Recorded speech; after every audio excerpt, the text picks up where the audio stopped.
Παναγιώτου Θεοδόρου, Χριστίνης Ιωάννου Δημητρίου, Αγγέλου Έλλης και Νικολάου, νηστεί Κύριος ο Θεός, εν τη βασιλεία αυτού πάντοτε νυν και αεί και εις τους αιώνας των αιώνων.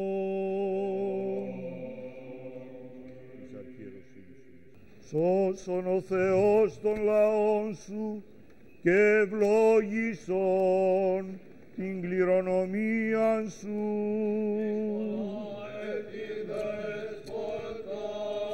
Υψώθητη επί του Χριστέ ο Θεός και επί πάσης οδηγός, υψώθητη επί του Χριστέ ο Θεός και επί πάσα την ηρώξου σου.